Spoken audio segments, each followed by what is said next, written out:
자, 주식 해설 전문가 션타임입니다. 반갑습니다.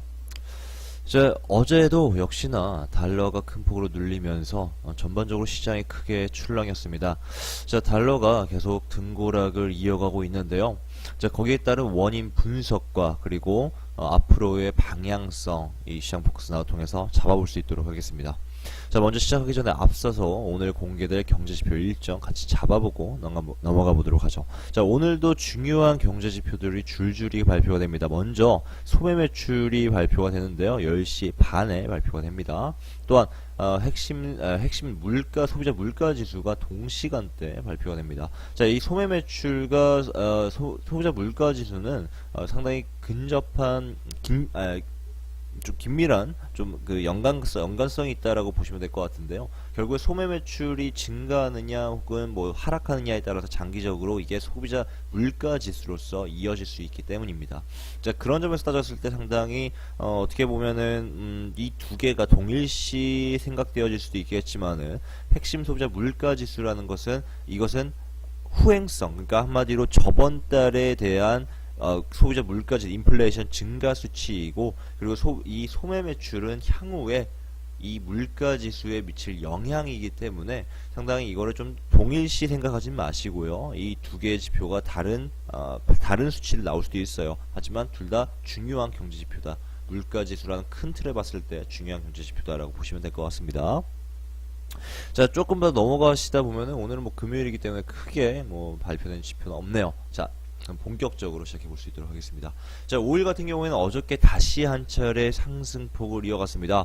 자, 상당히 상승세를 길게 유지하고 있는 모습인데요. 자, 기술적으로 봤을 때 어저께 말씀드렸던 대로 58.50달러 돌파했기 때문에 65달러 선까지 올라온 모습입니다. 자, 이미 61.50달러 돌파하고 나서 64.50까지 볼다른 저항선은 없겠지만 64.50에서는 한 차례 크게 눌릴 수 있다라고 저번에 말씀드렸습니다.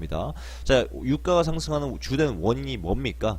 바로 미국의 원유 재고 지표가 8주째 감소세를 보이고 있기 때문입니다. 자, 오펙이라는 이 중동 석유 생산 국가 단체에서 감산을 진행을 했는데 유가가 그럼에도 불구하고 상승하지 못했던 이유는 바로 미국의 생산량 때문이었어요. 근데 그 미국의 생산량이 8주째 감소하는 모습을 보이자 유가가 다시 상승을 이어간 거죠. 자, 지금 현재 세계 유가 수요와 세계 유가 생산량을 따져 봤을 때 안정적인 유가의 가격은 60달러와 58.50 사이에 이 작은 2달러의 사이의 프레임을 가지고 가격이 형성될 것으로 기대가 되고 있습니다. 하지만 말씀드렸던 대로 모든 시장은 파동을 동반하게 됩니다. 즉 충격 요법이 필요하다는 거죠.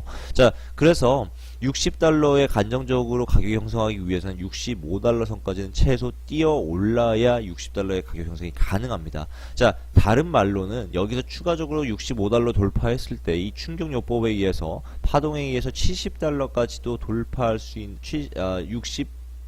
69달러까지는 추가적으로 돌파할 수도 있습니다. 그렇게 볼 수 있지만은 아직까지는 이 65달러 지켜주고 있기 때문에 하락할 가능성 역시도 배제할 수 없다 보시면 될 것 같습니다. 자, 직설적으로 말씀드릴게요. 아직까지는 뭐 이렇게 여러 탈 방향성 자체를 가늠할 수는 없습니다. 왜? 64.50달러에서 저항에서 정확하게 내리돌리고 있기 때문에 이 64.50달러의 저항 여부에 따라서 이게 방향성이 결정짓게 되는 거지, 아직까지는 그렇게 방향성을 논할 수 있을 만큼 흐름이 나오지 않았습니다. 즉 박스권 대응이 유리하다라는 것을 의미하죠. 64달러 매도 그리고 61.50달러 매수 대응하시면 될 것 같은데요. 자, 여기서 박스권 대응 한 차례 길게 이어가 보도록 하겠습니다. 자, 박스권 대응이기 때문에 추세 대응이라기보다는 조금 뭐 100T기에서 150T 정도의 짧은 익절 숫자를 가지고 짧게 대응하도록 하겠습니다. 진입가는 문자 포지션 확인하시면 될 것 같고요. 자, 다음 금 바라보도록 하죠. 자, 금은 어저께 한 차례 크게 상승했습니다. 달러가 하락했기 때문인데요. 자, 달러가 하락한 원인에 대해서는 유로 종목 그 진단하면서 잡아드리도록 하겠습니다. 자, 어쨌든 간에 달러가 하락하면서 금이 크게 올랐는데 어저께 달러 같은 경우에는 또 단차례 크게 대폭 하락하면서 현재 91.30달러까지 이어지고 있습니다.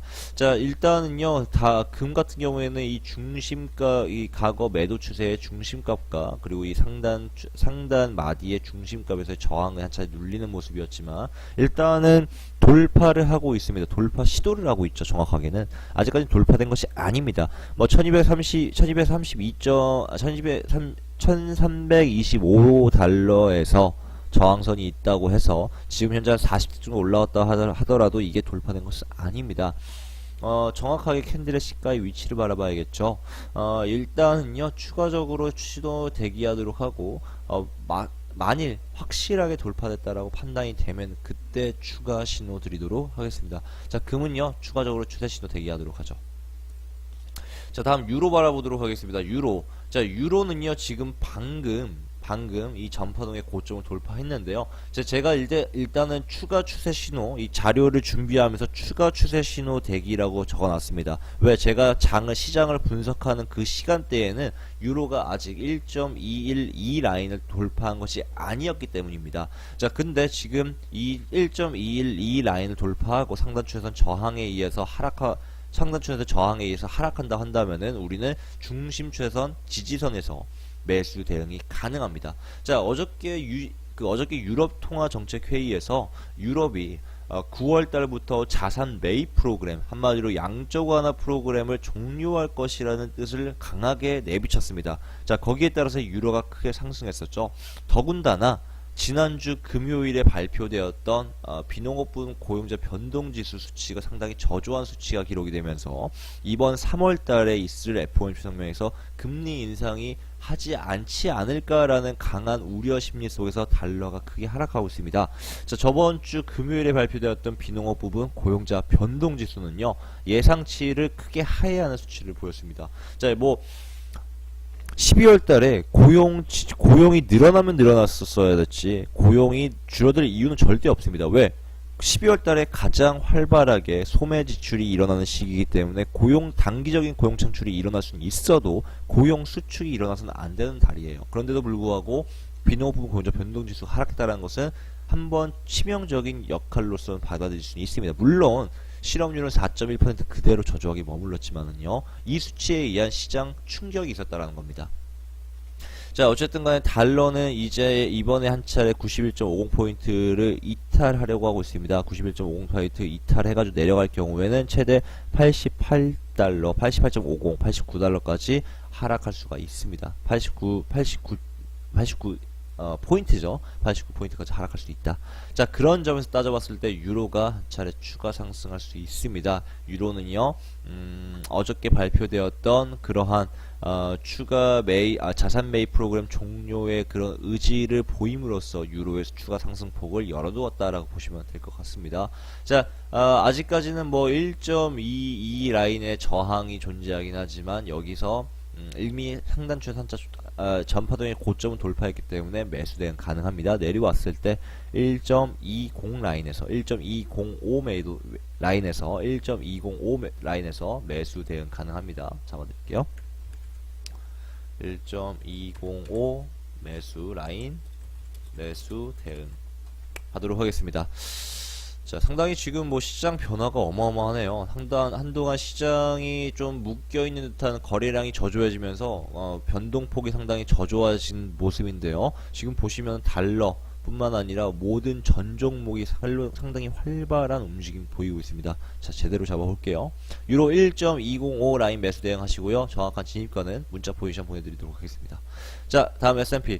S&P는 추가 추세 신호 대기하시면 될 것 같은데요. 어쨌든 간 2800 라인까지는 무난하게 상승할 예정입니다. 너무 고점이기 때문에 잡지는 않을게요. 만일 잡기 원하시는 분들은 저점 매수하시길 바라겠는데요. 2730 라인 선에서 매수 대응하시면 될 것 같습니다. 자, 정리하도록 하겠습니다. 자, 5일 박스권 대응하겠습니다. 64달러 매도 그리고 61.50달러 매수 대응할 텐데요. 짧게 100틱 내지는 150틱만 대응하도록 하겠습니다. 자, 다음 금은 추세 신호 대기하시면 될 것 같고요. 유로 1.205 라인에서 매수 대응하도록 하겠습니다. 만일 이 상단 추세 돌파된다면은 바로 적극적으로 잡도록 할게요. 유로는 S&P는요 추가 추세 신호 대기하시면 될 것 같습니다. 자, 오늘의 시장 포커스 나오는 여기까지.